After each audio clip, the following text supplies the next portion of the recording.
Really Boiolo. Si chiama Boiolo. It's one of those MGAs, one of those crews that put between Brunate and Rocca dell'Annunziata. They had to fulfill, and so they did Boiolo. But now there are some producers doing well. Malvira is doing well. Boglietti is doing well. Roberto Wertz makes a very good Langhe Nebbiolo, and also some Barolo from next year. They're good. Let's say there's a space between just below La Morra and the space between Brunate and Rocca dell'Annunziata. You know, La Morra has these three parallel south exposed slopes. Rocca dell'Annunziata, Brunate, and Cerepio. Rocca dell'Annunziata is, I usually say, Les Amoureuses, no? Is Les Amoureuses.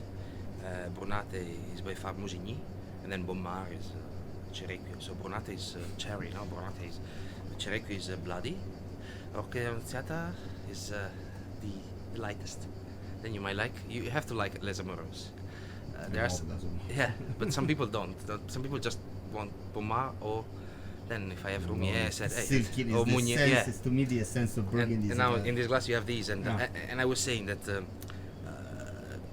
there's not modern, there's not traditional anymore. Today, the real Barolo is the one that finishes the soonest, the drinkable Barolo, the pure Barolo, and purity now has become the new hashtag, no? Purity. Digest, they would say in French, no? We always have to learn from them. And if I make a bottle of Barolo and I want Roscioli pours by the glass, well, that's my goal. But if Roscioli can't pour by the glass a bottle of my Barolo, well, this is disappointing for me, because they must be able to pour by the glass even a Barolo, because we have to go farther or beyond the idea, oh, Barolo can be drunk only in 10 years. Because if it's the case, well, I should sell this wine to you in 10 years. Instead, if I sell you now, you pay me now. So I'm cheating you, because you pay me now and then you have to drink it 10 years.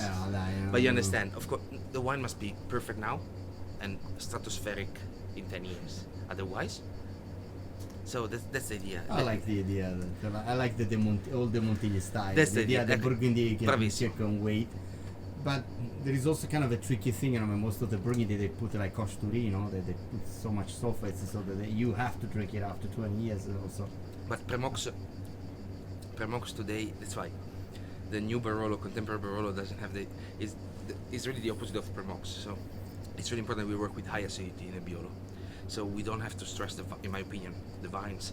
We have to keep calm the vines so that pH is really low, so that the vine is still very red. It's not already orange. I don't make Marsala, because if not, it would be the Bartoli. The lower is the pH, the more ruby it is. Yeah. It's not. I'm not doing color in terms of extraction. I'm doing color in terms of acidity, of freshness. Cool. No. Extraction, enthusiasm. You know, if I was a Bordeaux, if I'm from UK and I'm a Bordeaux drinker, this one for everybody is light. So then we can say elegant if you want. It's quite cool, but instead, you know, it's not light because it's really long. And so the Barolo must be weightless, powerful. Barolo is weightless, but it's very powerful. And when people, especially from the Nordic countries, come to me and say, which is your most powerful wine? Then you ask, what does it mean? Like Amarone? Well, completely different. People think sometimes that Barolo must be like Amarone. No, Amarone is fantastic, but it's another idea. I end my tasting talking about the powers of elegance, the power of elegance. Because I usually use Burgundy as an example. Yeah, of course. You have wines and last time we had, for example, an example of two completely different wines. We had a Volnay by Lafarge and a Pommard by Ducat P. So you can see the difference, and then you really see a huge amount of difference. That's beautiful. I didn't know Ducat P was making Pommard. Not as well. Yesterday in a restaurant with I found. I said I want to try. And then usually Pommard are quite. It's not the Ducat P from Gevrey that I like, but I like.